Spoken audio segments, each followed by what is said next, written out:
Card Fort Alt Air. Card Fort Alt Air Care. Let's take a breather. Taking a breather. The arsonist had oddly shaped feet. The arsonist had oddly shaped feet.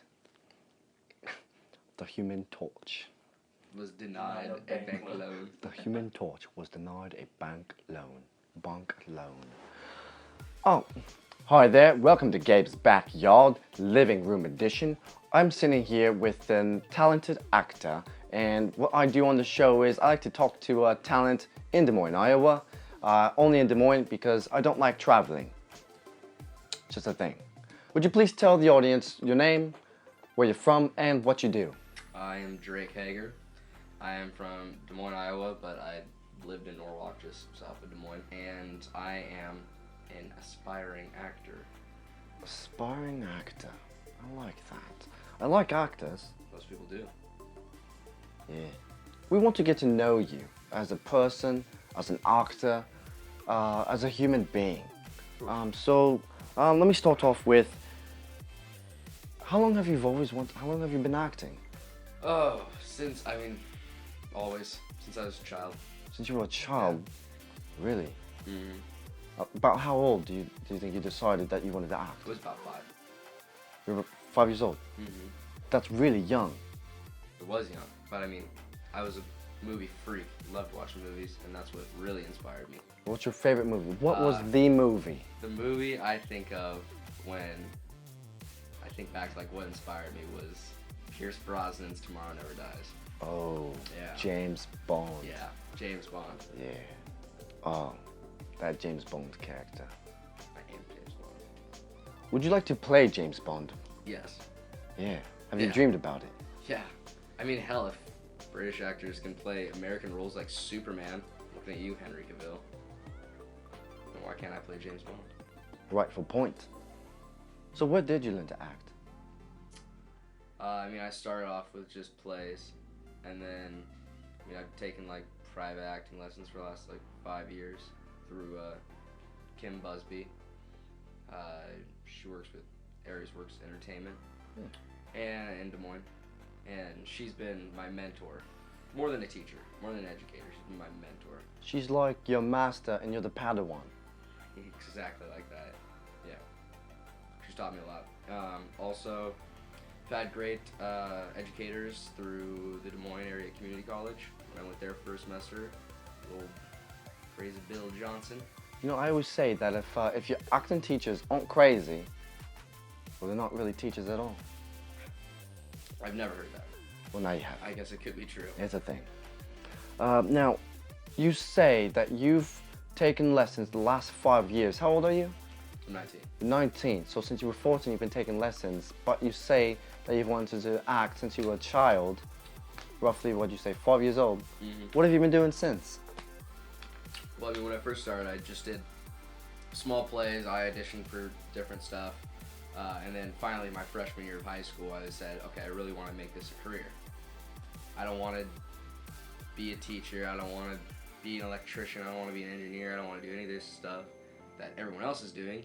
Yeah. I was like, I want to be an actor. I want to be that guy that everyone, 15 years down the road, they're like, wow, he made it. What are we doing with our lives? We never took any risks. We didn't go after what we wanted. We didn't go after our dreams. We just took the safe route. And I was just like, fuck that. Exactly. Freshman year, I got an agent with the Peak Agency in Des Moines. I started taking lessons with Kim Busby. She's my mentor, my second mother. I go to her when I need advice on anything.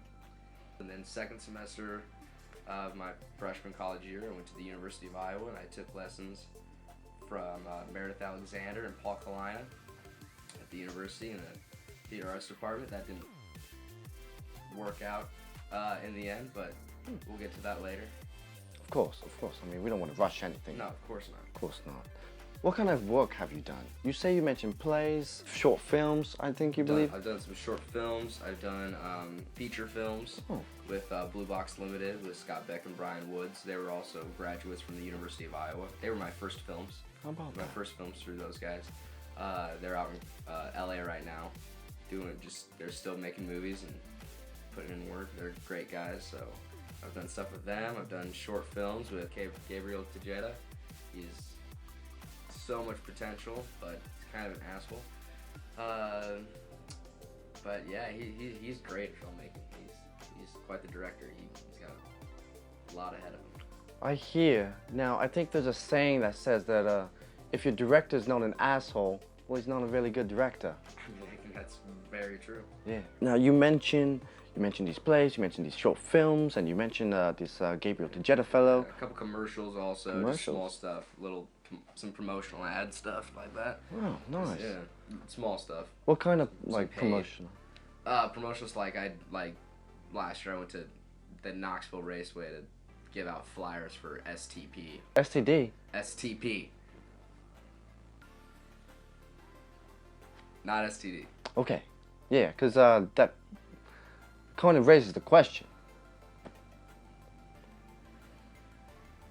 The lip.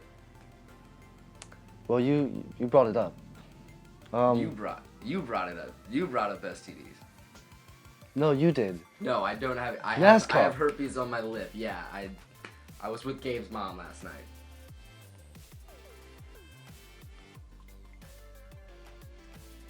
I see. Yeah.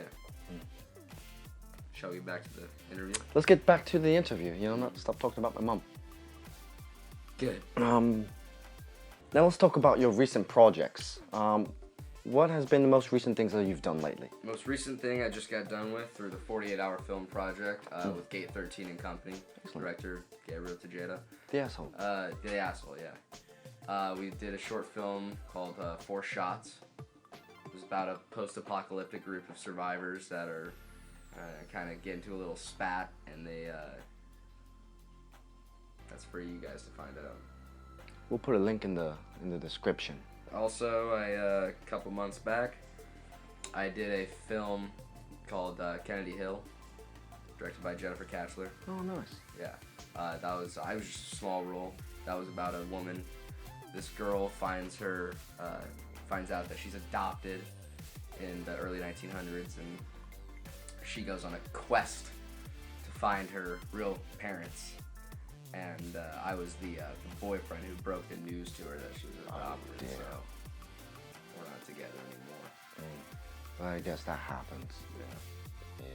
Yeah. Anything else, or is only That's been the most recent as of late, but I'm very optimistic for the future. You are? Yes. And Excellent. upcoming projects, and praying there will be many. Now, I can't wait to talk about all of that.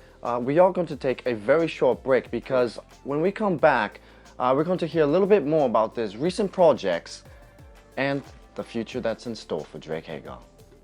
We'll see you in a few.